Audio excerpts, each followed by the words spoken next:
but working from my home office for as far as I can see. And what I was going to share with you all today to really just jumpstart a conversation is research we've been doing globally now since mid-March. And so I think it was March 14th, about when I was sitting here right outside of SF saying, wow, this COVID thing is really starting to impact the world and the US, where I'm from. We should understand how it's going to impact consumers, both in terms of their mindsets and then eventually where they spend their time and what they're purchasing. I spend a lot of my time working with marketers and CMOs.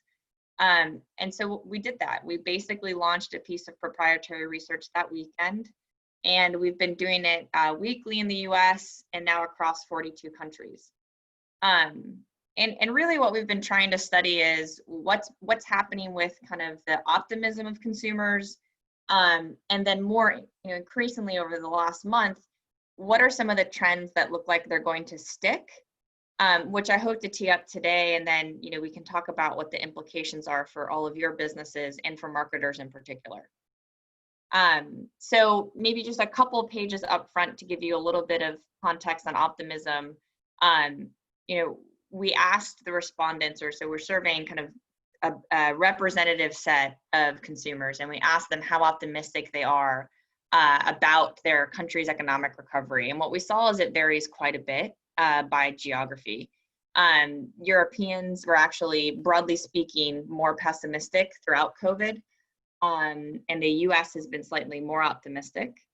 And China has actually seen kind of a great curve from optimism to real pessimism back to optimism as things have started to open up more. And the data I'll share with you, a lot of the data both on this page and the pages that follow will be US specific, but a lot of the trends I'll talk about today are incredibly consistent. And I think that's been one of the most interesting things. So you'll hear me talk about a shift to online, the homebody economy, a shock to loyalty and a disruption to loyalty. We're seeing these themes kind of consistently across the globe. So I'll speak from my home country, and then happy to share as a kind of follow-up to the session today, the link to all of the detailed by geo research that we have as well. But you can see here in the US, here's our kind of pulse of back in mid-March when we were first running this and feeling that times might change. 44% of Americans said they felt pretty good that the economy would come back, and that's kind of declined steadily and now stabilized around the low 30s. And there is some obvious correlation between kind of the optimism consumers feel, their household income impacts, and their intent to spend and save. And so that's why we're keeping a monitor on this, very closely. Some clients have actually taken some of this data and integrated it into their own dashboards as leading indicators of, purchase intent for some of their categories.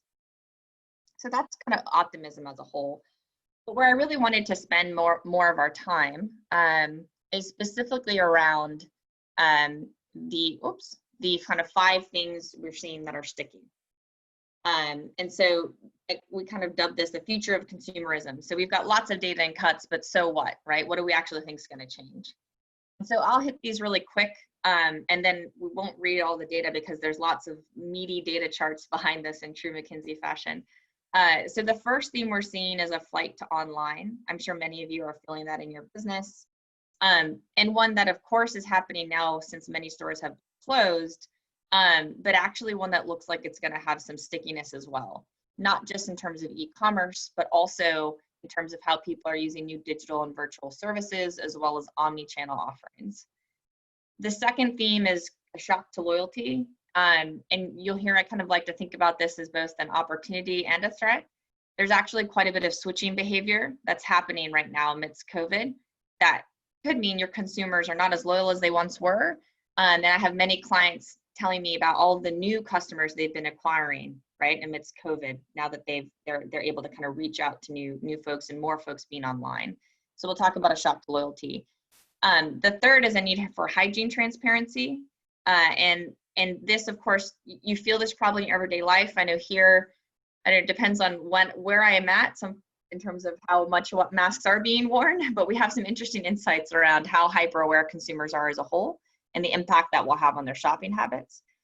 And then the last two is really a return to essentials and value, right? So if you look at this from an economic perspective, at least in the US, and I think our think tank would say it's likely to be the largest recession since World War II. We're still probably in the thick of it, right? We're not in terms of job loss and impacts to household income. And driven by that, there has been a real shift to essentials and value already. And so what are the implications for non-essential categories? And then lastly, the rise of the homebody economy. I don't think we coined this term, but I like it quite a bit, which is just the shift in where people are spending their time, given shelter in place, but a shift that, again, looks like it's pretty sticky. And so what are the implications for some of the categories and the products and services you all might be selling? Let's see, it looks like there might have been, okay, I didn't know if there's questions coming in or not.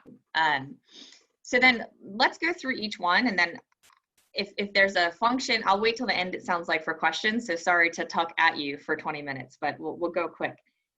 So from a flight to online perspective, consumers are not only shopping more online now, but expect this to be a sticky behavior post-COVID. And so if you take a look at this chart, what we've been studying is by category, we're asking consumers, what was your purchase behavior before COVID? And then what do you expect your purchase behavior to look like after? And what you see on the right-hand side here is, if you take those responses and we understand they're self-stated, there's a really notable increase or growth in consumers saying they're going to purchase these categories online. So in some categories, we've seen some really consistent bumps. So for example, furnishing and appliances and some homeware categories have seen some really consistent huge bumps in terms of online intent. And I would pair this with, here in the US, we've been hearing a lot of data from retailers around they have acquired new customers and those customers are already repeating online. And so they're really seeing the strong comp while their stores are closed and even as they start to reopen in terms of the stickiness of this online behavior. Another thing we look at just from an indications perspective is, this one of the probably the strongest online store, right? So Amazon, and Amazon is a really great demand indicator. So the data on this page is actually sales data. So representative sales data that we work with a data partner on to analyze.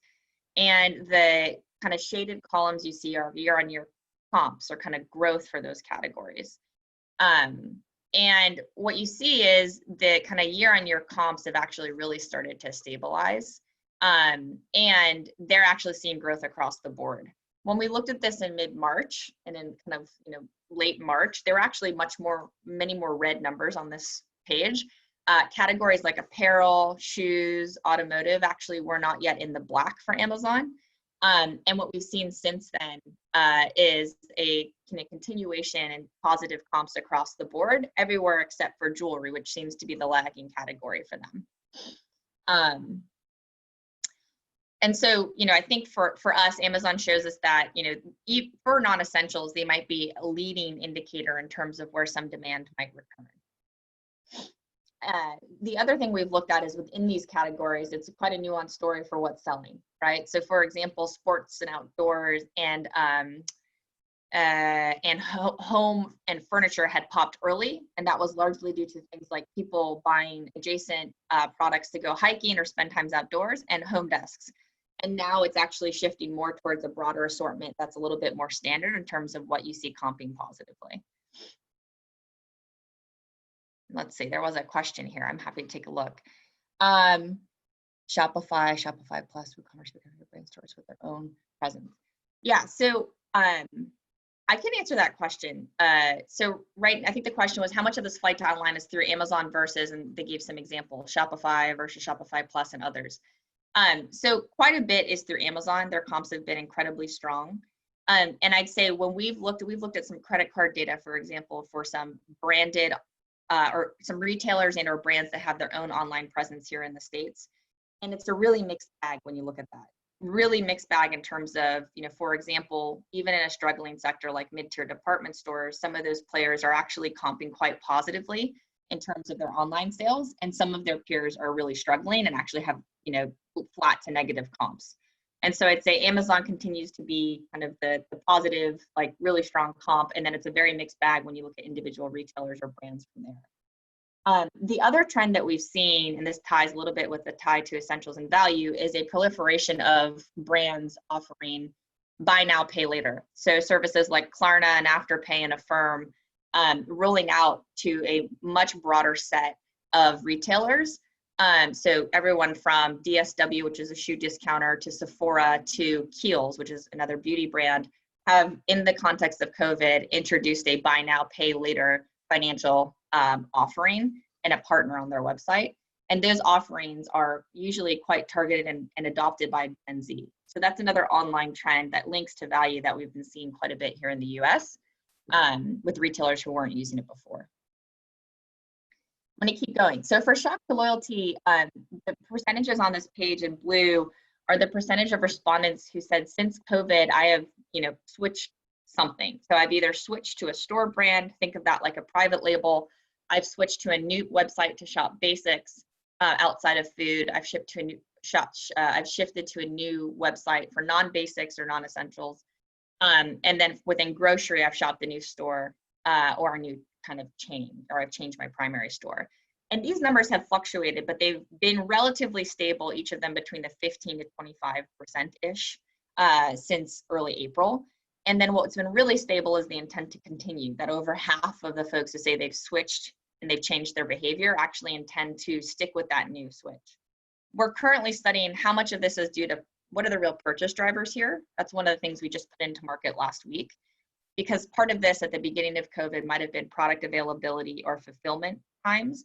But increasingly what we saw in our research and our qualitative research was people are actually using this time to discover new brands, new sites, and are at home doing that. And therefore, like I said, it's actually a risk for some retailers and brands in terms of disruption to loyalty. We look at this by generation. We actually cut all of our data by generation. And what we see is Gen Z is actually the most prone to switch. So you see the numbers kind of across these switching behaviors spike a little bit more for Gen Z. And in that they're a little bit more fickle. And again, this is a segment that a lot of, I'm sure you all and a lot of our clients are really keen to retain, to acquire. And so this again is an opportunity and a risk for companies. Oh, there was one more question. Let's see. Yes, we do have B2B sales trends. I saw that question come in. We actually have a team that has done the similar research, but from a B2B perspective, and some of their insights super interesting in terms of how, companies have really shifted to a digital B2B sales muscle and what that's looked like and what's been most effective. My colleague who runs that isn't on the panel today, but I'm absolutely happy to make sure as a follow-up, we get some of those materials to this group. And we've been running that research also since April. And I think it's been done on a kind of every 2 to 3 weeks. And then I saw someone ask a little bit around the kind of, can we get an access to this later? I don't know the answer to recording, but I'm happy to share these materials. They're all shareable, so we can share this document so you don't have to memorize any of the numbers or take screenshots. All right, I'm gonna keep going and then revisit questions in a little bit. So then there's this thought around this additional theme around hygiene transparency.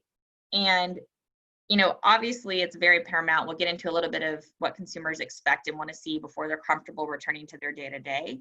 But one of the really clear trends is the adoption of kind of omni or contactless services. So what you're looking at here is across these different types of services. So things like buy online, pick up in store, curbside pickup. The light blue is the percentage of respondents who say, I'm using this more now amidst COVID. And the medium blue part of the bar is, I've just started using this, hadn't done it before, right? So 14% of our respondents said, I actually did restaurant curbside pickup for the first time amidst COVID. And so you see some really strong growth. And again, really strong numbers on the right-hand side for some of these, such as buy online, pick up in store, self-checkout in the store. Some strong intent to continue in terms of wanting to continue this behavior post-COVID. So we, interestingly, when I've spent a lot of my time working with B2C companies, and in the past, the argument for why we should invest in some of these, contactless or omni capabilities has always been a tough conversation with finance, I've found. And rightfully so. What's the payback going to be if we enable buy online, pick up in store? How much are consumers really going to use that offering? And I think what you're seeing is a real acceleration of the adoption of these services, and one we expect to stick as well. From a hygiene transparency perspective, there's no silver bullet, but I think the thing that what consumers expect when they think about going back in store is pretty clear, right? So cleaning and sanitation, masks and barriers are kind of the top, and a real clear evidence that that's being kind of upholded to by the employees. And what's interesting is, there is a set of consumers who are actually waiting, and it's a majority in terms of waiting to go and engage in out of home activities in the U.S. And we define out of home as anything from, it could be going to spend time with friends, to going to an apparel store, going to a restaurant, to going to a park, and a lot of the majority, kind of over 3/4 of consumers, are saying, hey, I'm actually waiting to engage in a lot of those activities. They want to see restrictions lifted, but they want to see more than that, right? And we're looking at this just in terms of leading indicators for how some of these normal activities might continue or return. So you see here on the chart, about 60% of these of this population who's waiting is saying, I want to see restrictions, and I want to actually hear that medical authorities say it's safe, right? I want to understand and see the safety measures stores and restaurants are taking, and I actually want to see indications from other people that it's okay, right? I want to see some validation from other humans like me that it's okay to return to these activities. And we have been cutting this data by geography in terms of level of restriction. So here in the US, for example, there's quite a wide range of how open different locations are. And what we see is these feelings and beliefs are actually pretty consistent across, whether your geography is still very much in a shelter in place or whether it's started to reopen. There is still this population that's hesitant and waiting for these signals. So the next, and the kind of second to last, and I'll go through the next two and then take a look at the questions. The second to last theme here is around return to essentials and value. So we took a look at, and we expect this theme to be true not just right now in the US, for example, but actually over the coming years. Much like we saw a retreat to value in the 08-09 timeframe, both in terms of the places consumers decided to shop, the types of things they bought, and the types of branded or private label they shifted to. And so what we're looking at on this page is just some supporting evidence for that. And what these charts show is the percentage of Americans that have had an impact to their household income, their spending, and their savings. And so, for example, 37% of Americans in our latest poll said, over the last 2 weeks, my household income has slightly or meaningfully impacted. We're also cutting this by job loss as a follow-up as well. And one call out is some of these look more optimistic because we ask consumers about the next 2 weeks, and that number always looks more optimistic. But unfortunately, every week we pulse it, that 21% hasn't quite come true, right? The job losses here are quite notable, and the impact to household spending is as well. So this is one of the drivers to kind of a return or retraction to essentials and value. We've also been asking consumers since mid-March, what is your intent to spend in all of these different categories, everything from essentials like groceries to non-essentials like jewelry and apparel. And believe it or not, this view was much more red 2 months ago. And the way to read it is the colored box basically says, what's the net intent of these consumers, right? So are they on the whole going to, what percentage of them are going to spend more versus less? And so when you have a plus 17, that's a good thing. There's positive net intent from consumers as a whole to spend on groceries. So groceries, household supplies, entertainment, at home, those have been green since mid-March. All of the rest have been red mostly, but what you see in the column after is there has been a shift since our first pulse in mid-March around green shoots or progress on some of these categories. So for example, restaurants, while it still has negative intent, has actually made quite a bit of progress, right? So they've changed by 35 percentage points to the positive in terms of people's intent to spend on a net basis. But I think what you see here is a continuation of pressure on the non-essential categories. And I'm sure many of you might work in some of these sectors and are figuring out, what part of your assortment or what part of your offering is still exciting and how do you shift towards that for consumers? Because there continues to be a clear pressure on their discretionary spend. The other thing we've looked at is kind of promotion and markdown. So we took a basket, just as an example sector within the apparel space, and worked with one of our partners, Edited, and took a look to see if we look year on year in China and the US, is there a deeper discount or are more things on discount? Because one potential pressure here is, of course, pricing and promotional markdowns across any of the consumer sector, and frankly, B2B too. And so what you see here is what we've seen is not on the page, but what we've seen is the depth hasn't actually increased, but the breadth of assortment that's on discount has. And it's really a geo by geo story in terms of how this is evolving. And so what you see for China here is the light blue line is 2020. There's actually been huge growth in terms of much more of the assortment for this basket of example retailers has been on sale and on discount. So there's been, a flight to value and a pressure on promotions in China, as the country has gone into recovery. In the US, we've seen 2020 has been higher, and there has been, more things have been on discount. The depth has been pretty similar. It's not as big of a gap as we're seeing in China. And so we're really monitoring this and trying to understand by sector, what's the price and markdown pressure that we might see, or are people just trading down to lower price point brands and products? So right now, I think the jury is still out on the US, but in China, the promotional breadth has been really clear over the past 2 months. And then lastly, maybe to shift a little bit towards, some of the things that are even closer to home, other than the kind of shape of the consumer for marketers, us marketers, is this last theme around the rise of the homebody economy. So, the consumers have continued to kind of revert to home, right? I was just talking to my friend who lives on the East Coast here about how hot the New England real estate market is. And there has really been this retreat to cooking, to home improvement, right? The traffic to home improvement stores, when we look at traffic data and mobile device data, is actually incredibly high here. And of course, spending time on movies and digital content. And we see this is actually true, for example, here in the US, whether you're in a restricted area or one that's actually open. People are still investing their time in these kind of home-based activities.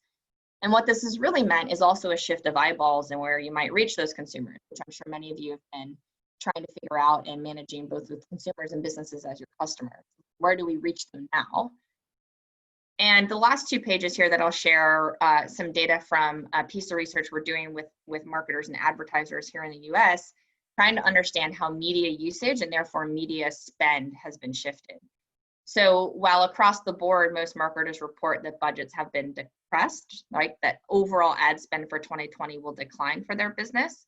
There has been a real shift to digital first channels that have seen higher ROI amidst COVID, where consumers are spending their time, right? So the dark blue bars here are an increase. So everything from digital video to social to display. And then in terms of kind of ramp up, we have been asking, I thought this is kind of the final page, more just food for thought. We've been asking advertisers what they anticipate in terms of ramping back up, right? And so if we say, okay, overall, right, there's been 74% that believe there's going to be a reduction, a shift, or pause, like a meaningful disruption to their budget. How are they thinking about actually redistributing that spend? And so those who actually held back spend actually anticipate starting to lean into that, at least here in the US in the July-August timeframe. And so that has implications, of course, for competitiveness of media, has implications for potentially pricing, as you know, through things like auctions and search. And I was surprised not to see more displaced into the holiday season, for example. But I think people and marketers and CMOs are still waiting to see what will it look like, will there be resurgences, and how does that inform my holiday plan?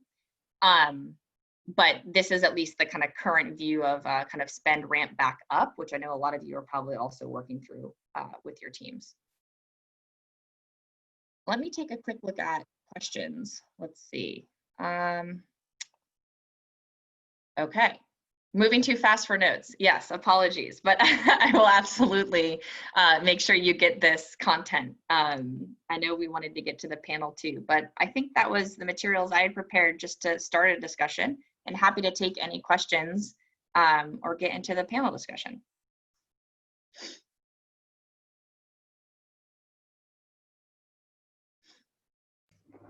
Wonderful, Kelsey. Let's see. I'm stopping the screen sharing.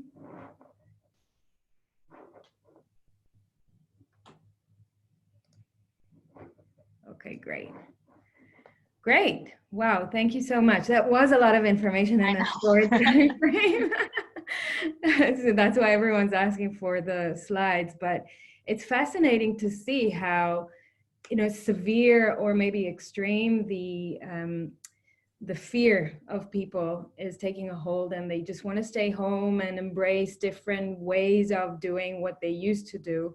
And then when you ping them again, because you did the research again and again, you see a change where kind of they come down. So it's not as hard anymore to imagine themselves go out and use the services that they used to go and consume physically, right? Externally from home. And I think that's something that we are feeling as well in the office space business. And here in Israel and in Germany, when the restrictions were lifted quite fast, and it's quite easy to go back to work again, we're seeing that the demand for these kind of services, which we thought will take a long time to build again, is building very, very fast, even faster than pre-corona time. So it's, and people were kind of afraid, as you mentioned before. We were surveying our customers, what are you concerned about? And they did say they care about their hygiene and they care about social distancing, etc., which was expected. So we made sure that our spaces are ready, but then they came back and we encouraged them to come back. And once they saw it's all good and the standards are being kept, they don't care about that anymore. Not so much anyway, right? So in Israel, you really clearly see it. In Germany, you see the same. And we think that in the UK, in Poland, in other countries where we have businesses, we are starting to see it happening. But the fear, I think, is just so strong for consumers and people to come back very quickly to behave the way they did. So it's very gradual, the change. But the demand is there. So, I mean, it's interesting. How long do you think it will be before the US is seeing a return to not normal, but, less of an impact than what it is right now? Yeah, I think if I had the answer to that question, I would have lots of friends, more friends. I think I don't know, right? I think there's some signals right now, like just actually that, you see from the news sources on, there are some locations in the US that are starting to see kind of an increase, and the curve isn't going in the direction you'd like as things start to reopen, and some that are. And so I think, there's a lot of kind of holding their breath right now, at least in the US. And I think if you were to ask our epidemiologists, because I have a lot of colleagues who this is what they know, right? And they've been kind of studying the kind of local based trends and then working with some of the leading health organizations on this, as well as some of the states here in the US. They would say that they anticipate a little bit of a resurgence in the fall that is localized. And so, for example, while it might not be a countrywide shutdown of stores and shelter in place, that if there's local-based resurgences, you actually will see some effect from that. And, then it's just a question of, do we have the right measures to make sure that those are localized resurgences versus broader ones? But I think, that all to say that the anticipation is for 2020, it will be hard to believe that this country is back to normal, at least at large, even if some of the kind of it's a big place. So even if some of the sub locations are, that we think there'll be resurgences and likely not normal this year. Yeah, it makes sense. There is another question for you here. How about communications expenses, home broadband, cellular, data packages? Do you see a growing demand there? Yeah, so we haven't, it's a good question. We actually didn't ask specifically about kind of telecom plans. But I have heard same kind of confirming data you have from different clients and some of my colleagues who focus in what we call but telecom, around, from a usage and data consumption perspective, incredibly high. And I think from a acquisition perspective, a lot of those companies have actually had to shift, obviously, to we've always talked about digital being important, but how do we actually onboard and acquire and serve in a digital first way, having relied so heavily on, at least here, like a pretty robust store network of kind of brick and mortar service. And so, but yes, I think, like, anecdotally, and I don't have the exact data, have heard quite a bit around growing demand in terms of data use. I don't have the data on kind of new sell plans. I haven't heard about that one. It's a great question. Mm-hmm. Interesting. All right, if there are no other questions, we can move on to the panel. Kelsey, that was really, really insightful. That was great. And during your talk, I got also SMSs from friends asking if they can get the presentation. So we'll send the presentation and we'll make sure the B2B one comes through too, because I think that, right. Yeah, that would be great. We have a lot of audience that is B2B. Perfect. All right, so the panel members, you want to switch on your videos? Great. Hey, Sabo, great. Hey, everyone. Okay, so what we're going to do now, we're going to talk about some of your insights and your lessons learned from this COVID-19 time. And let's start with a quick roundtable. So we've already introduced Kelsey. So present yourself, be generous in your presentation so that people know your company and your role. And maybe also give us a little bit about how your company was impacted during this COVID-19 time. So Johnny, you want to start? Yeah, for sure. Hi, everybody. Good evening. So my name is Johnny Steele. I lead global marketing at Payoneer. I've actually been struggling for the last 100 days where we've had no Premier League football due to the pandemic. And the first evening when the Premier League comes back, I'm spending it with you guys talking about the precise reason why I haven't been watching football for the last 100 evenings. But not to worry, there's another match taking place a bit later on in the evening. I lead global marketing at Payoneer. Payoneer is this cross-border payments platform. We connect businesses of all sizes, from the largest enterprises like Airbnb, Amazon, and Google, through to individual entrepreneurs and SMBs all over the world, with lots of ways to grow your business globally. In terms of the impact that we've experienced a lot of interesting stuff, a lot of ups and downs. So, one example I mentioned before is Airbnb. So clearly, with no or little to international travel taking place, we've seen a rapid drop in the amount of volume of payments going through Airbnb to hosts. On the other hand, we see e-commerce, we have freelancing, which is a really big, and freelancing and outsourcing, which is a really big vertical for us, where with this increased work from home model, we're seeing huge growth, both in e-commerce, sort of thrown 10 years into the future, and with freelancing, where the future actually looks really, really strong. Other verticals like live streaming and online e-learning, all of these stuff is doing really well. So whatever digital commerce is blooming in this situation, we're able to benefit from that as well. So it's a mixed bag for us. Got it. Thanks, Johnny. Diana? Hi everybody. Hi, Kelsey. So yeah, I'm Diana Neveau. I'm the VP Marketing, Corporate and Product Marketing at WalkMe. I live in Hod HaSharon in Israel. I have 2 kids, a puppy. They've been driving me crazy for the last 100 days, but we are not back to the office yet. I think it's going to take a little while for us to go back to the office. We sit in a very tight open space, and it's just too much for the situation here. Anyways, how COVID affected me personally and professionally. I have like tons of examples, but I think mainly one of the things that I've seen is that, even though we were physically separated, in terms of the co-workers and the community, we really came much stronger together in many ways because of digital platforms, because communities like G-CMO. It reminded me of a quote I like to quote from Malcolm X that said that if you take the I and you replace it with a we, even an illness becomes a wellness. And we saw the opportunity that came with COVID along the way in the last 3 months with the audience and customers of WalkMe. And just, for those of you that don't know, WalkMe is a digital adoption platform. It's a SaaS solution. And digital adoption is kind of a new space. It's a category created by WalkMe, got recognition from Gartner in 2019, and we have 2,000 customers globally. And basically what digital adoption does, it bridges the gap between technology and human.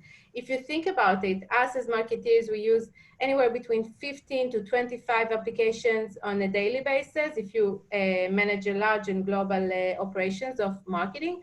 But even a salesperson today needs to manage about 16 applications within a Salesforce ecosystem. And as consumer, we need to interact with many brands now digitally.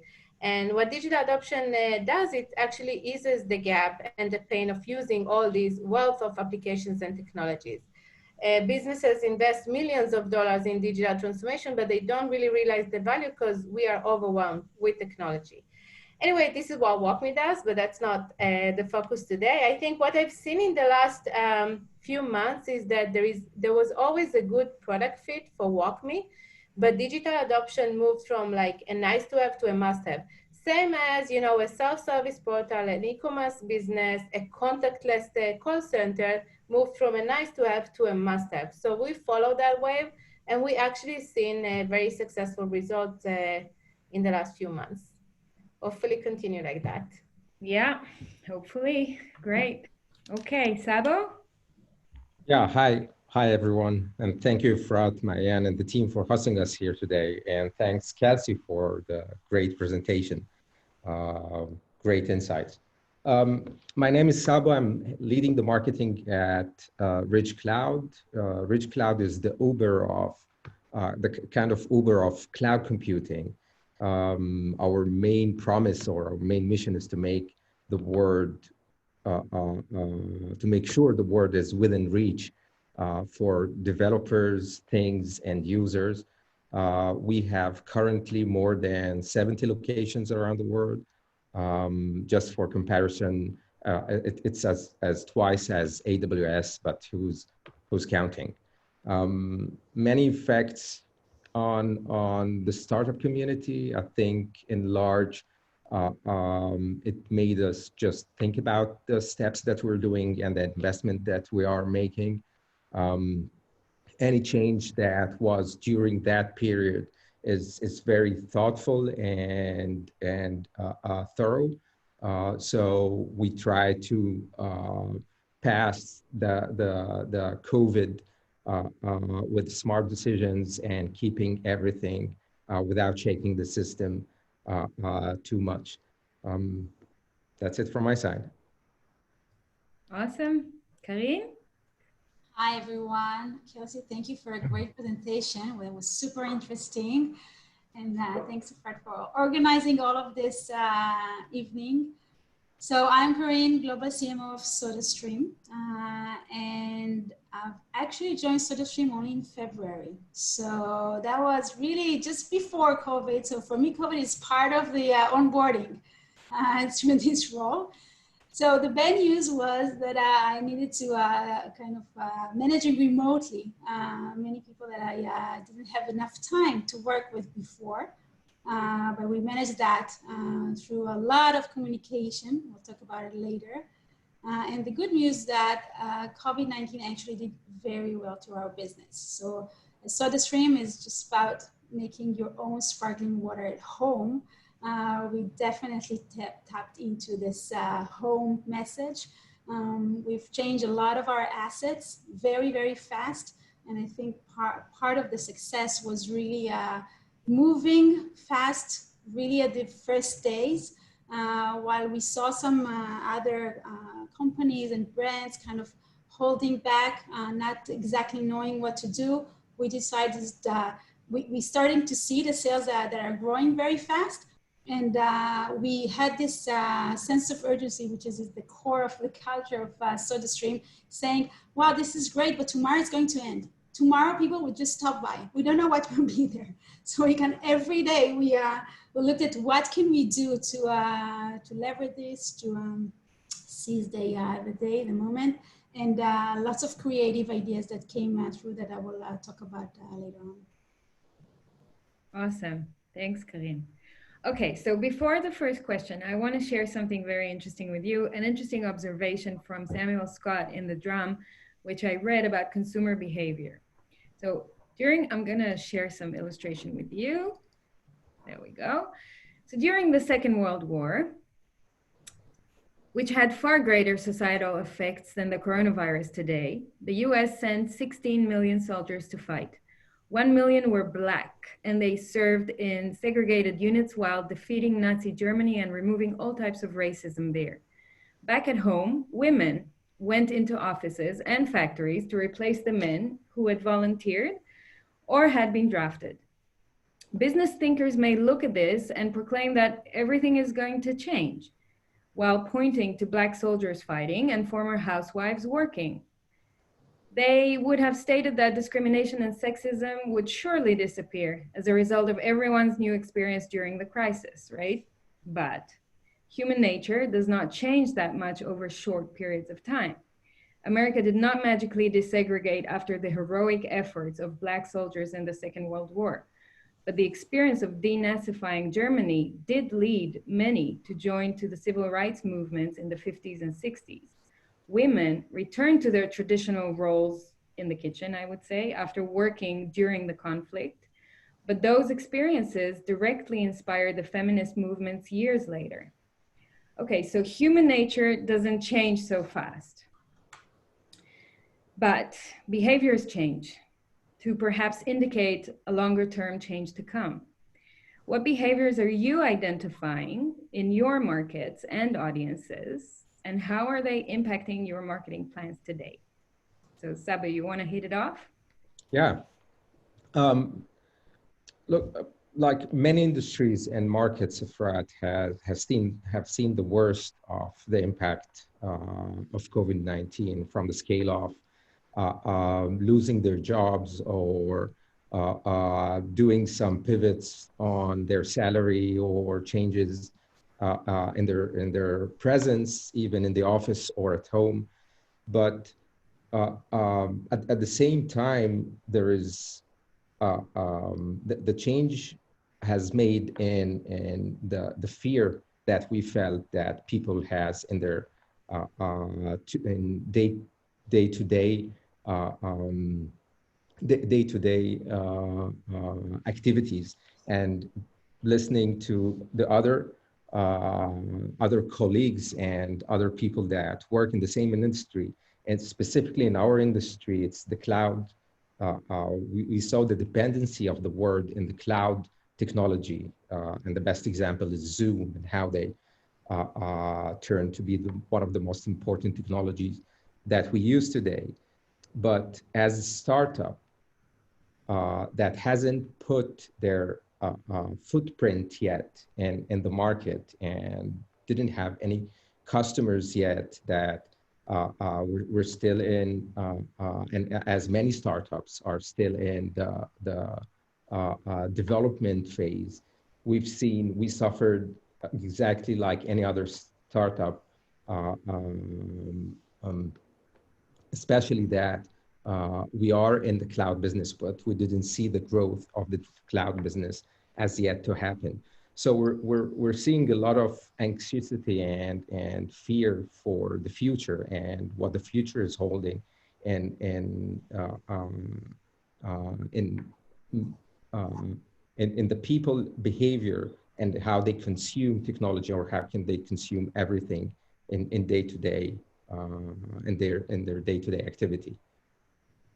Got it. Diana, you want to add something to that? Yeah, sure. So we are kind of a different business because we are in a later stage than what Sabo just described. WalkMe is a hyper growth company, and just before COVID hit, we were at the top of our growth. In terms of the audience, obviously the platform is agnostic, and if you think about it, everybody that uses a digital technology uses digital adoption or will use in the future. So we market to all the industries, and obviously there are industries that are severely impacted by COVID, and we definitely saw a decrease around these types of industries or customers. If you mentioned Airbnb and all the others. Marriott, all the traveling, United, whatever. So we saw the decline immediately as COVID hit.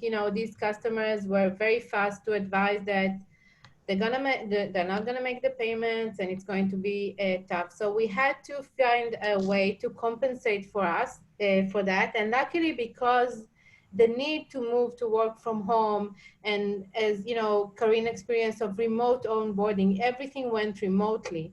So remote onboarding, remote support, remote learning, we saw a lot of need from our customers to accelerate the use of WalkMe to have these solutions in place faster.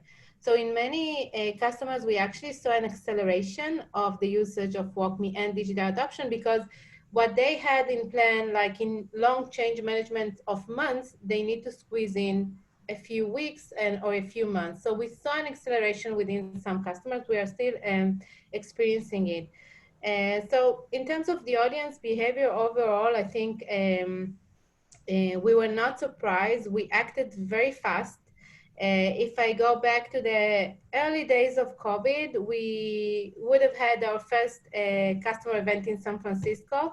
Kelsey, we have a big office in San Francisco, and it was supposed to be 11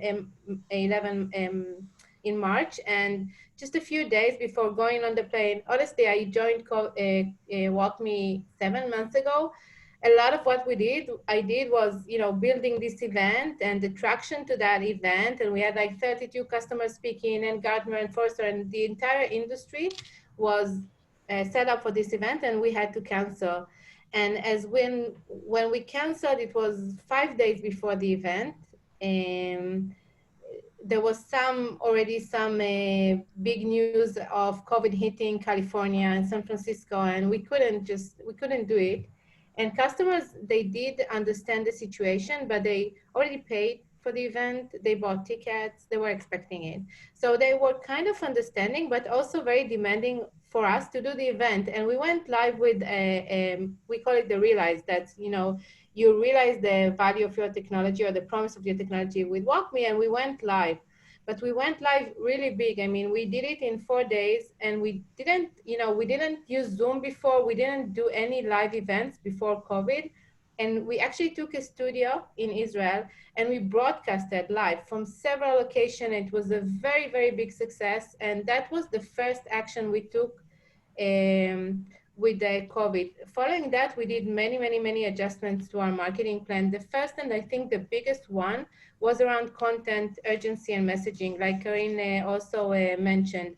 We immediately saw that the ecosystems that we work within that are working very well for WalkMe for many years, we can expand to new scenarios, the work from home, the learning from home.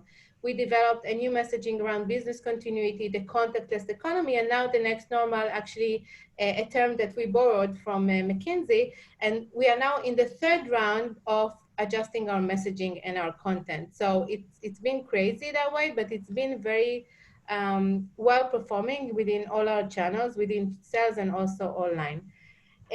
What else can I add? We adjusted our product roadmap to fit the needs of our customers, and social became much more influential and central for us. So we also invested heavily in that front.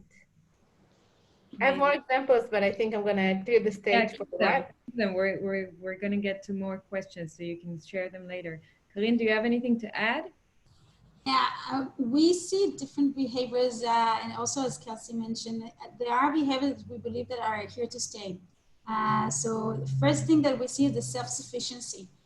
So people were forced kind of to do things that normally they outsource, and some of it will go back, but some of it they kind of enjoy it, and they want to keep doing that also after, realizing that it could be fun, you have more control, and we do believe that people will have kind of less confidence looking at the future, so they will want this control in their hands.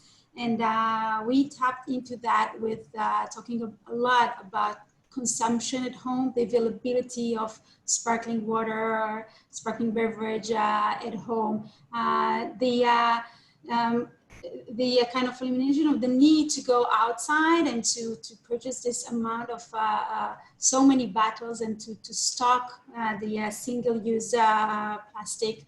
And it was much easier. We always say it's true that 1 cylinder is equals 60 liters. And it doesn't say anything normally because you don't think 60 liters. Suddenly, you do realize you have 60 liters of sparkling water at home, right?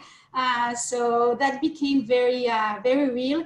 And consumers that did not have kind of on their attention SodaStream became very much interested in the brand. So we pushed that heavily. The other thing obviously is the shift to e-com. We saw it very, very strongly on our DTC platforms. Every day, still today, is like a Black Friday. And it's through the roof, the sales. And what we had to cope with is actually lack of supply. So on that, we need to be very transparent. I think consumers are really looking for this authenticity, this transparency. We didn't say, with such good sales, where we are like lacking the supplies. We came out really with this, how can we help you kind of track your order. We do offer free shipping for a very long period.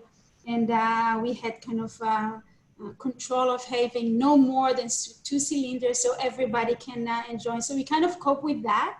And in markets where we don't have yet the DTC platform working, they were very creative in coming live with different types of their own DTC. And we all understood that this is the way to go when we look ahead. So we do have to tap into e-com and DTC platform more and more. And we all the time we ask ourselves how consumers feel now about the environmental issues, because everybody is seeking for hygiene, right? And then they're moving to single-use plastic. And we were asking, is that going to stay? But we found out that actually people felt the big change, the big impact that we have on the environment with the less pollution during this time.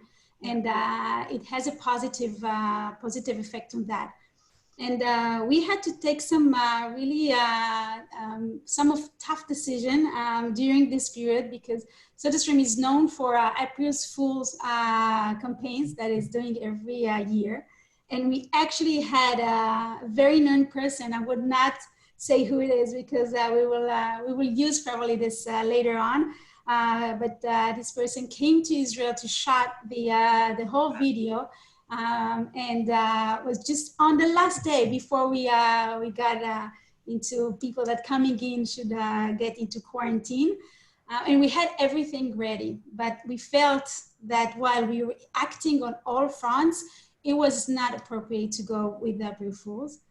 And at the same time, we had Earth Day in April, and we had a whole campaign for that, which was not appropriate for the time. And we just changed it in a very last minute, kind of changed everything within 2 weeks. And the challenge there was when all the newspapers are, with all this amount of people are dying every day, and everything is about COVID. How do you go through this to this kind of attention of the people? And I've seen one of the people asking in the chat about PR, okay? Yeah. So we've decided to go with Earth Day and to do a campaign through Earth Day and to adapt it to the situation. And we talked about one home, one planet. And we went live with a video showing all sort of animals in the nature at their home. So if they're eating, it's their own kitchen. If they are in the river, they are in their own bathroom. So all of us sharing the same home, just let's take better care of it once we get through that. And this not only really got us a lot of attention on social, so many shares and engagement, but the PR was amazing. I can try to share just the kind of the results of the Yeah, PR. can you put the link to the video maybe?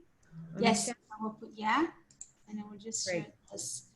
So just to show you the amount of PR that we got out of that, and there was 100% positive sentiment on that.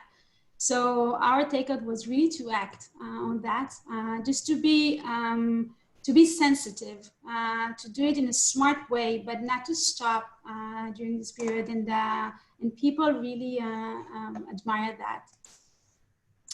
So that kind of the main thing that we saw as a behavior that also will stay with us, and we will continue tapping into them. Great. Awesome. So let's talk about budgets. Everyone is, yeah, budgets. It's the tough word. Did you decrease or increase? I have a feeling I know what Diana did, but I'm not sure it's correct. What are the meanings of that for you? And did you have to pivot at all in your marketing? So who wants to take it first? Corinne, you want to continue? So for us, we didn't change the budget. While in the beginning, so we were very heavy on TV in many of our markets. So we've asked the markets to kind of try to minimize the kind of the obligation that we have with the TV channels. That was one thing. And once we figured out that sales are just rocking, then we said, okay, just go back to normal. But we didn't stop anything. We did shift lots of the a chunk of the budget to digital. So we went much heavier on digital. And actually, I think that was interesting for markets that depend very heavily on TV. Suddenly they saw how digital works tremendously. And also one of the challenges at the beginning was that many of the retailers, they accepted only essential products. We know that with Amazon, right? And they just stopped taking products that are not kind of essential. And we had to prove them that our products are essential. So in addition to writing notes and showing all of that, we just started to drive traffic to them. And then they saw that the sales are picking up. And for example, in Germany, which is one of our largest market, we saw the SodaStream. It was the 6th at the on Amazon, right above toilet paper as a bestseller. So these actually made some of the retailers to start seeing us as essential and having us and promoting us because it was good for the business. So that was also a shift on our side. Super interesting. Sabo, what did you do with budgets? I will try to look at it in a different angle just a little bit. I think the most crucial, like the biggest part of the budget and the most crucial part of the budget is the team, is the people that we have here. And at Ridge, by all means, our main focus and our mission was to protect the team on behalf of any marketing activity or any external investment. We believe that the team is our secret sauce and everything else is workable. So we made the cuts on every aspect in marketing or any external activity that we want to do on behalf of keeping everyone together and keeping the people inside Ridge. So it was hard, but it's worth it. It's not fun, but that's reality. Kelsey, I'm sure you've seen something about budgets for marketeers during this period. What can you share? Yeah, I mean, I think I shared a little bit of it. I think definitely declines in spend. Yes. I think the other thing I've seen, I'd be curious, from the practitioners on the panel, that a lot of my clients and I have been talking about is you kind of had to throw the media plan for the rest of the year out the window. So it wasn't just reacting to the moment and trying to figure out, a couple of you made the points, okay, like, we're going to fix this, or we're going to do this, or that launch went really well, but then looking forward to recovery and the rest of the year and next year and saying, well, geez, like kind of feeling like they had to clean sheet the whole thing, whether it's with their team or with their agency. and really reimagine what their mix was going to look like, what their spend level was going to look like. You know, some of the factors I was talking about earlier have been, you know, a big part of the conversation. What is back to school? What is holiday? How should I anticipate spending into those versus prior? And I think with a lot of, I think what my clients are doing is trying to bake in a lot more flexibility, right? And being able to think about how can I be even more agile as I see what's happening, because I don't know what December is going to look like. But I'd be curious, you know, how have you all on the panel been kind of, have you had to clean sheet your media plan? What does that look like? How are you building in flexibility given these are like, you know, unprecedented times as a marketer? Who wants to answer that? I'll I can answer for Mindspace as well. I have a 3 months budget now. So every 3 months, we're going to look at it again. Got it. So you're doing quarterly instead. Very short term, and we're doing testing, even 10 days testing. Yep. So we're spending a lot of money on digital, on acquisition through Google and Facebook, and we do 10-day tests, then we look at the results, and then we decide how to move on. So very, very agile approach. Johnny, it sounded like you had something to add too. Yeah, like, you know, we have had our budgets cut. We've cut back in a few different places. Some of it just cut back de facto. So all the conferences and other offline things we just weren't doing. What I actually find is that when you have less budget, and in our case, our targets didn't change. So we were expected to bring in the same amount of new business, same amount of opportunities for sales. You have to get more creative, and you have to try and roll up your sleeves and figure out, you know, without the big budgets, how are you going to create campaigns that can be spread socially to engage your existing customers, to bring more of their friends, or to do other ways that you can upsell to existing customers. And you can actually find ways that if you weren't put in that situation, you never would have been as creative in terms of approaching those campaigns that way. So I think that takes me to the next question for you, Joni, about the short-term and the long-term investments you're making. So for the short-term future, up to a year from now, let's say, in terms of your marketing mix, what's the impact more or less? And then what do you see about your longer-term future once COVID is behind us? Yeah, so in the short term, it probably come as very little surprise to most of the other CMOs that are joining this panel, but we're investing a lot in content and a lot in virtual events.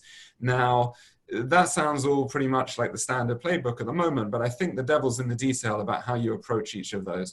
And if you look at it really, you know, in a very short period of time, the market's got really oversaturated. There's so much content, and there's so many webinars, and there's so many virtual conferences coming out, that you have to try and think within each of those, how am I going to approach it in a way that will really engage customers? And what we've found is, it's something that actually, Corinne, you mentioned just a moment ago about when Amazon stopped taking in non-essential products into the warehouses, the FBA warehouses, fulfillment by Amazon warehouses. What we found is it had a real impact on many of our customers. We have a lot of e-commerce sellers that sell on Amazon and other marketplaces. So we straight in, within 24 hours of that announcement, we'd pulled together from all of the different partners that we work with in the space of fulfillment, a series of solutions, of practical ways that you can get around this by having alternative methods besides for Amazon's own FBA program.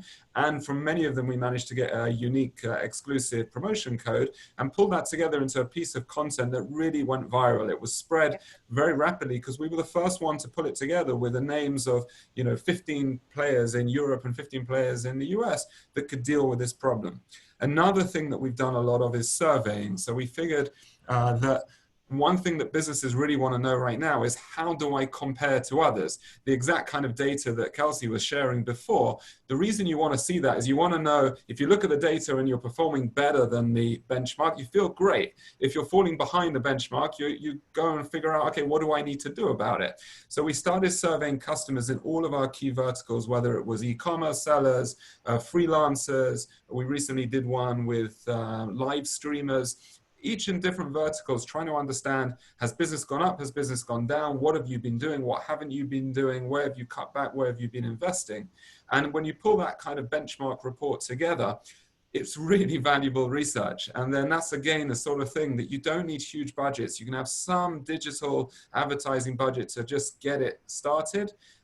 Related to the question before, I think it was Amir that asked the question about PR. Even where we've reduced our PR budget and we've had to cut back in some of the countries, we've kept something in there so that we can spread these reports. And generally, journalists are thirsty to get hold of original data, original numbers to be able to quote. So definitely on the content side, it's about being relevant and delivering something that's valuable for now. And on the events as well, I think it's got to be more than the standard webinar that's been done over and over again. You have to try and rethink the format. You have to try and figure out within virtual conferences how you're going to engage your customers and not just let them sit there as if they're watching a YouTube video, but create ways that they can either engage with each other, chat with each other. We did a session where we actually created the opportunity for a one-to-one speed dating style networking, where with a clock ticking down for 2 minutes, you found yourself chatting with another participant.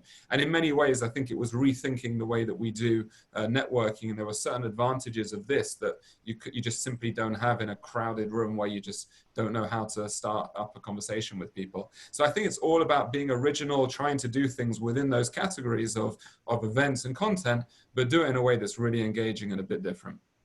Do you think any of that will stick for later, for the longer term?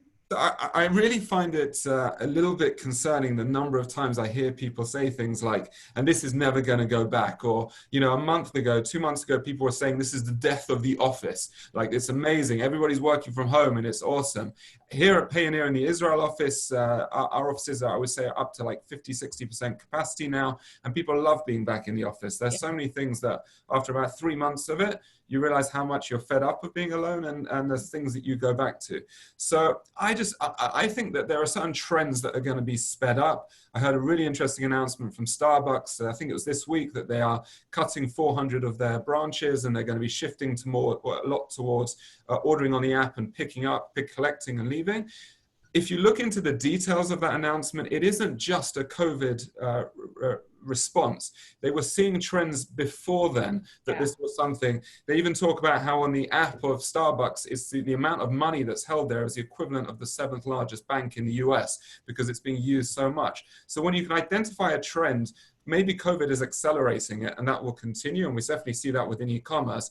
But I don't really truly believe that, you know, everybody that was questioned by McKinsey over the last couple of months that said, yeah, I'm never going to go back to stores, or I'm always going to stick with online for these categories today.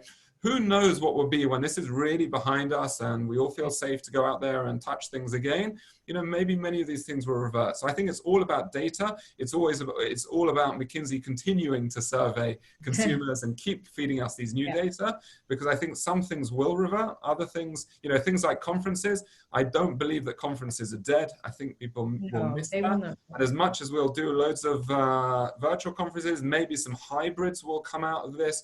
Maybe shortened form content that we get good at online will become the standard. We never will have to sit through a 60-minute keynote speech anymore at a real conference. Maybe it'll stick, maybe we'll revert, but I think we have to wait and see. Just a small note on Johnny. I think after all, we're social beings, and we'll be looking to the face-to-face interactions, wherever it is, if it's in the conference or in the office. We need that. We need that for ourselves. We need that for our children. I can't think of raising a child remotely or in a house isolated. I want him to see people. I want him to play with kids. I want them to meet other stuff. So I think it's gonna come back in a fast pace. Yeah, and when you talk about kids as well, I think many of us have had the experience of seeing e-learning and Zoom lessons and, you know, e-learning platforms. Some universities have already announced that the whole of next year will be done remotely. There'll be some things, and there might be some changes, and we might start to rethink the way we do education to some degree. But there are other elements of it that I truly believe will revert to much closer to where we were at the beginning as soon as it's safe enough to do so. Exactly. Awesome. Diana, I want you to comment on it as well, but I also want to add another question for you. Did you feel during this period that the position or perception of your marketing department and the organization has changed? So can you comment on those two things? Yeah, sure. So in terms of budget, because we rely heavily on digital, we were reliant heavily on digital anyway. So we didn't make any major changes, maybe just a small shift in the channels back and forward. Like you said, Efrat, we measure and test everything in a very, very short period now. We submit new budgets every 3 months. So we did at the beginning, we're gonna do it now again. And so a lot of, back and forth testing agility. We did put aside the entire budget for the offline events, which was a major one for us. We went to, I think in 2019, 64 events globally, like tons of offline. We completely cut off. There's no option. I don't see it coming back in 2020, by the way. So I also felt very comfortable putting that budget aside. Same as Sabo said, it really helped keep people's job.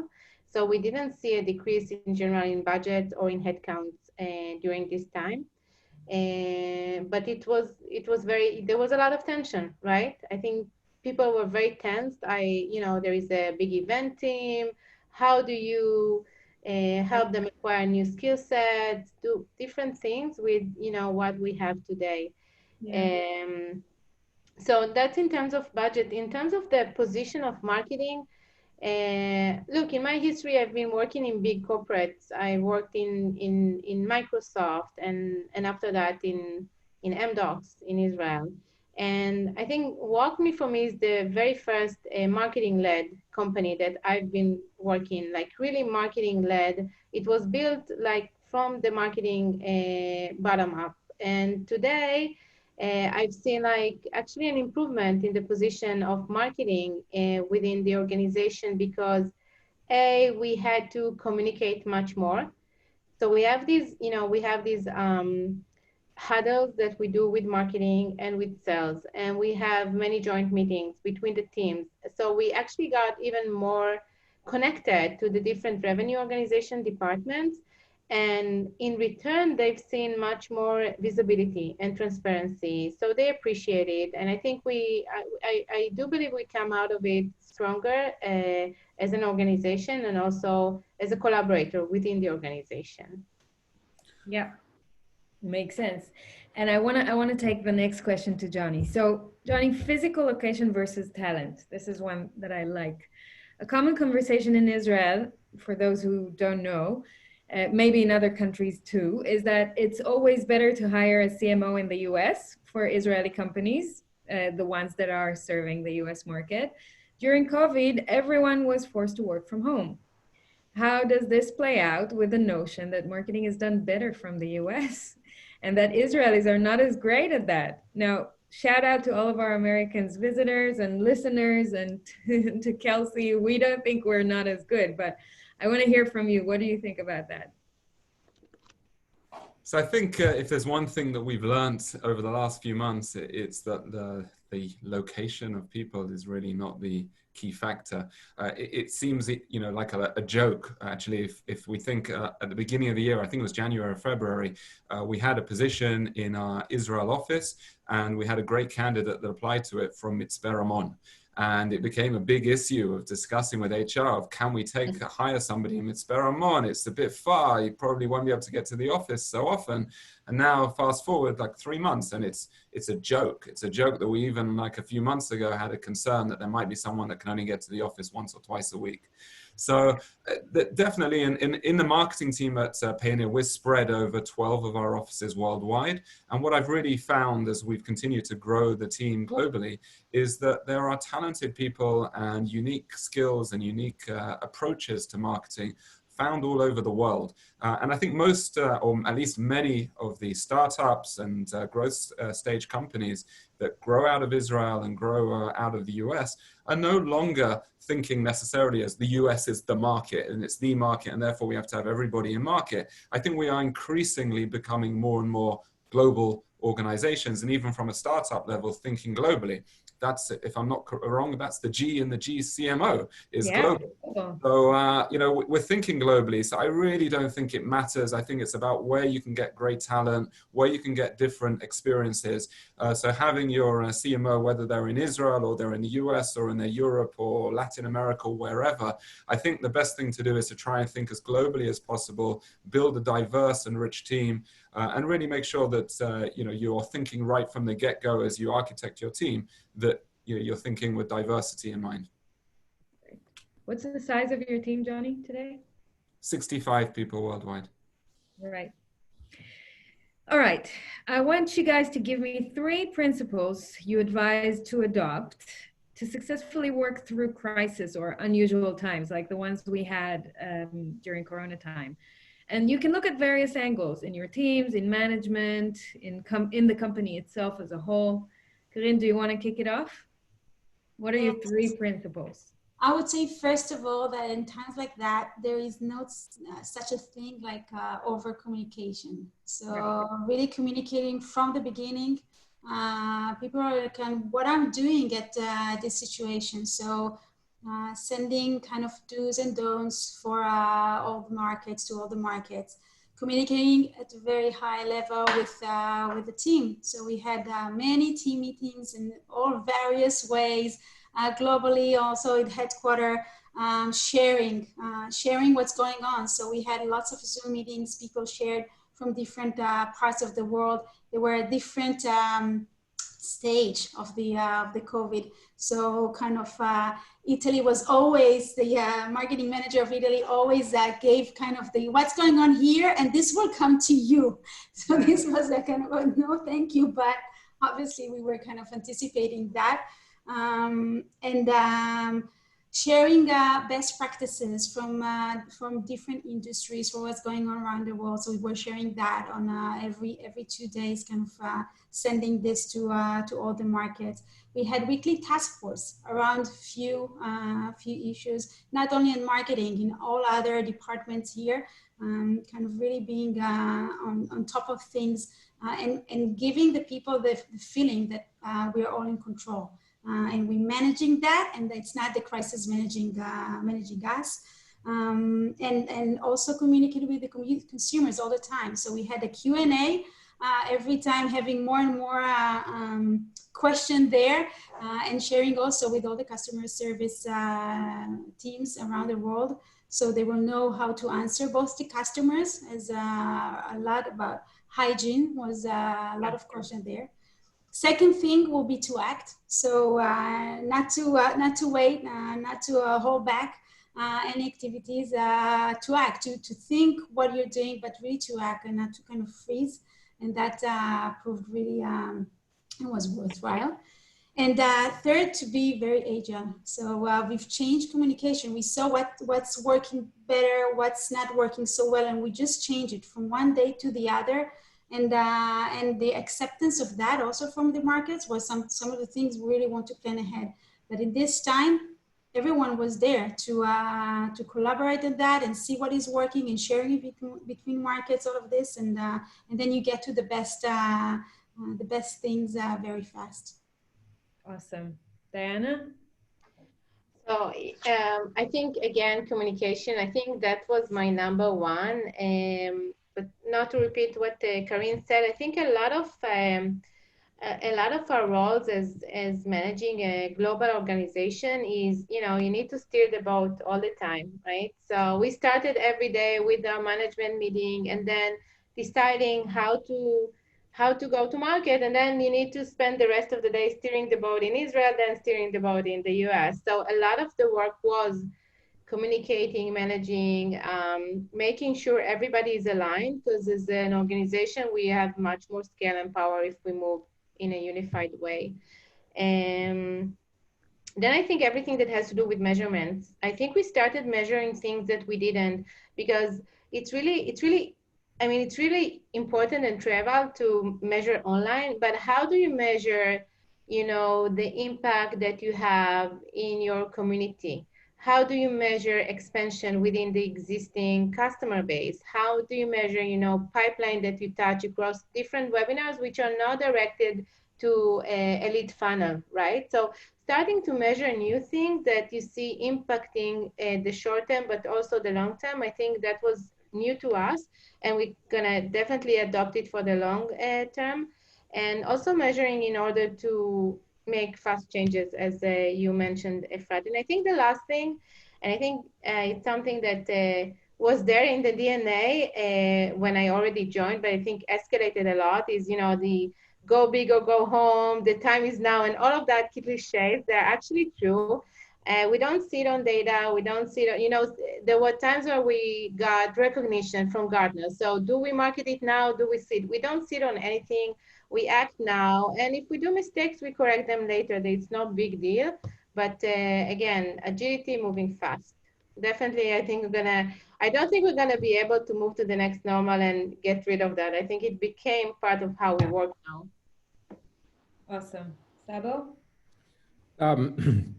I thought a lot about this question. I think the three best principles that I can come up with are, number one, your team is the most important asset. Keep them close, even if you have to let them go or some of them go, just treat them well. The second one is the concept of marketing is part of the organization. So you need to stay aligned with the company goals and make sure you are the company voice and not the company fingernails. Don't polish them, just be the voice of the company. And remember that usually after a crisis, there come the breakthroughs. So be ready for that. Don't wait until things change and then, oh my God, I don't know what to do. Just know that after the crisis, we're gonna have a breakthrough. So prepare it and plan for it. Awesome. Johnny?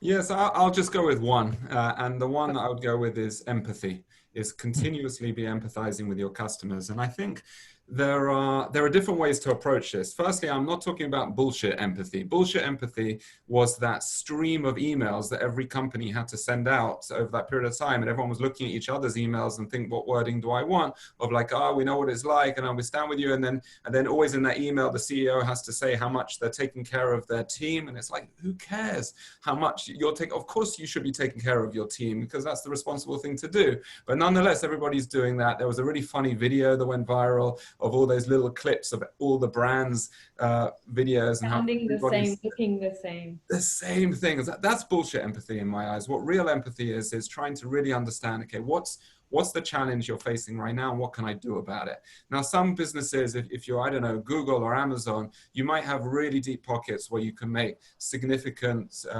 breaks on pricing, give a lot of extra space. If you're a startup or you're in a different growth stage, you might not have that same room, but there's still space there to make a gesture. I'll give you an example in our area. So one of our products is a working capital solution for sellers.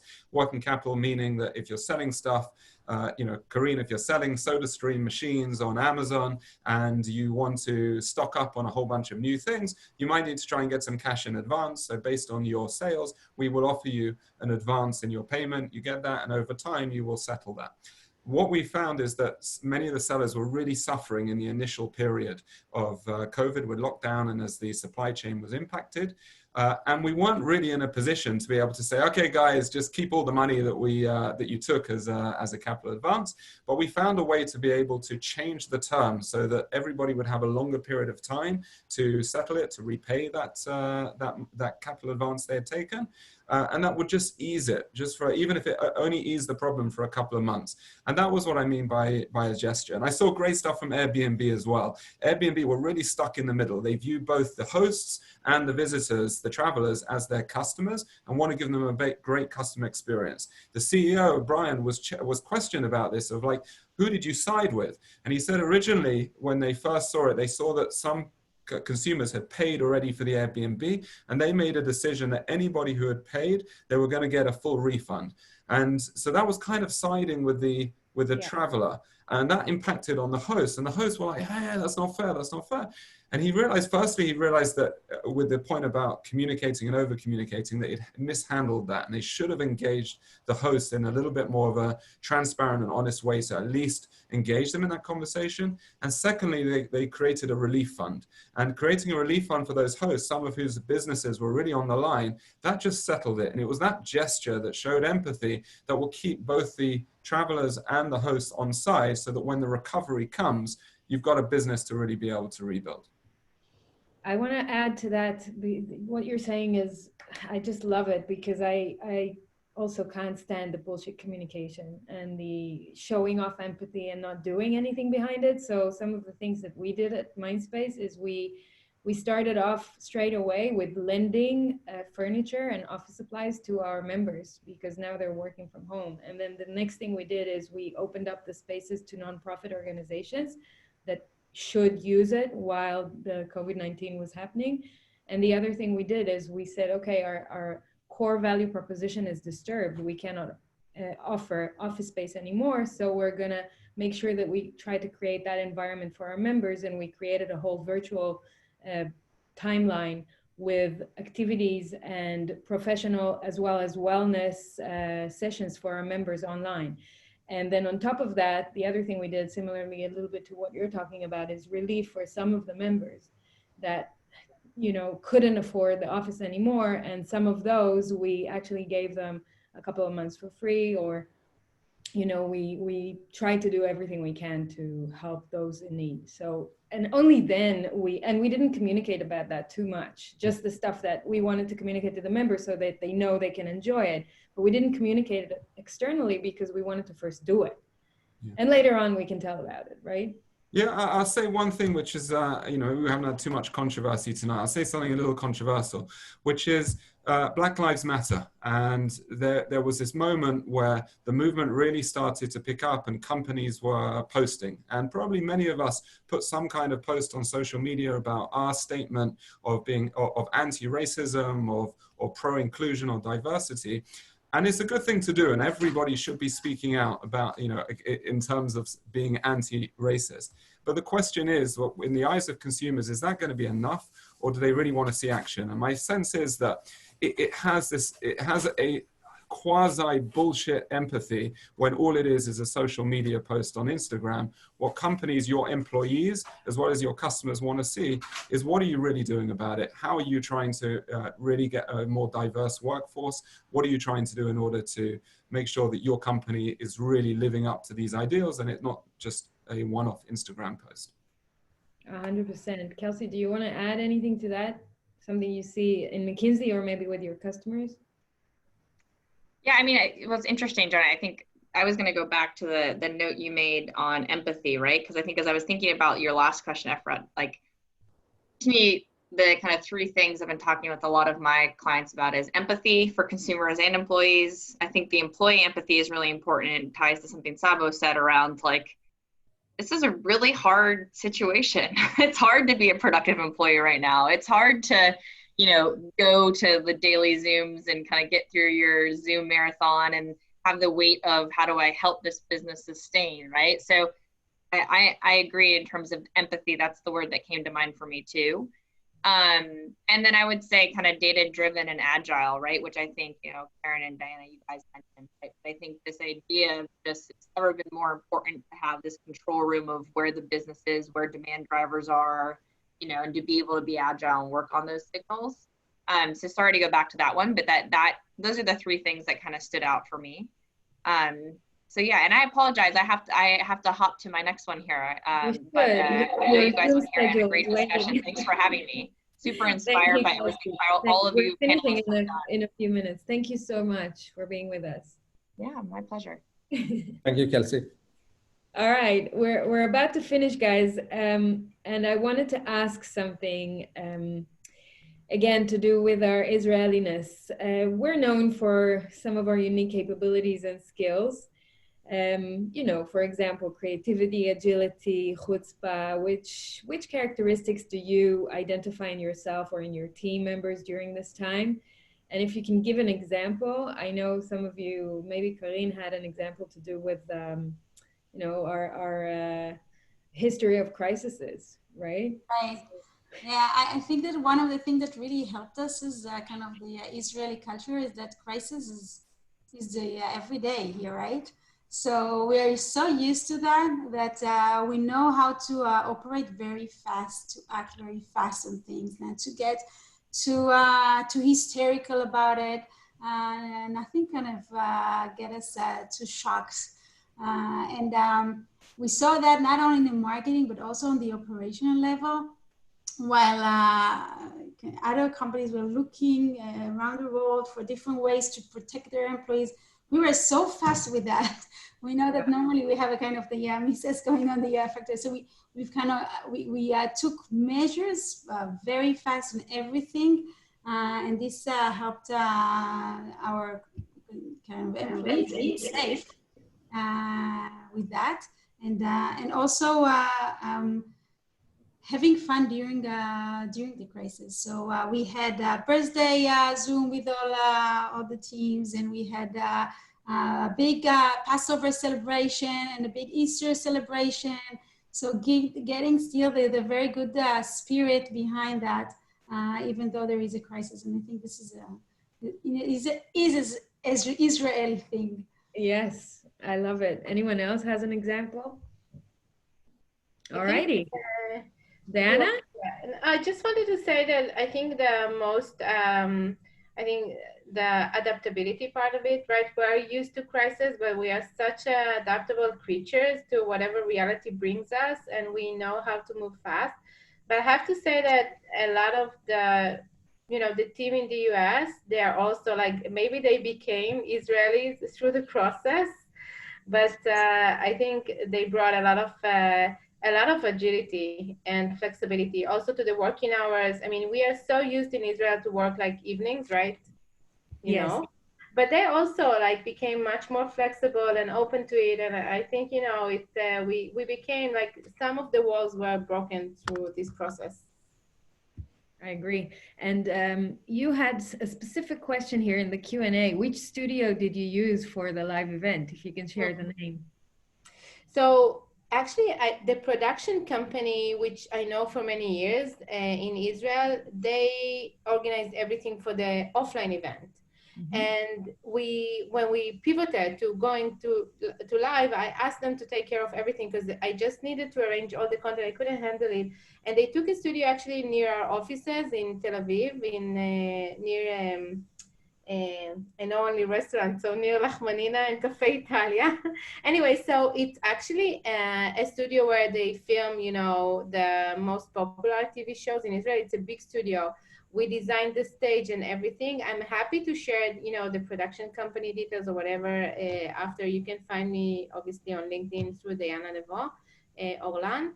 And since then, I know that this specific company have, they did many live events since then. And I do recommend taking a very serious production company for that, if you're gonna go live.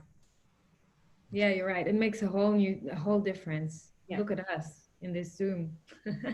Yeah, we are. But guys, do you want to add anything else just before we finish? Do you want to have any last advice or tip to the audience? One thing I'll say, we heard quite a lot about communication and transparency.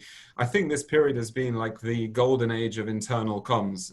And I think marketing together with HR, playing a really big role in upgrading the level of internal communications that take place at the company. And like even just like little things that happen, whether, virtual birthday parties, we often did happy hours, but the happy hours would take place in each specific office.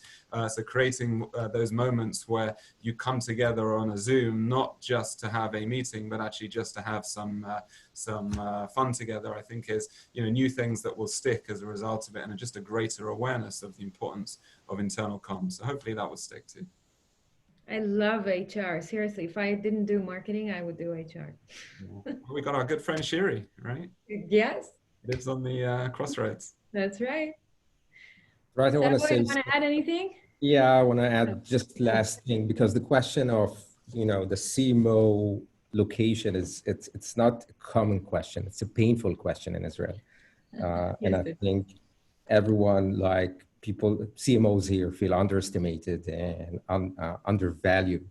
And I think, like, in my perspective, the CMO is only pointer.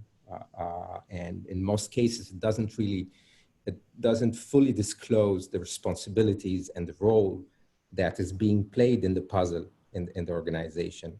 Like between strategy, tactics, and evangelism, there's a thin line that only the people acting in the role can understand what they're doing or what part of that they are taking and put it under a name.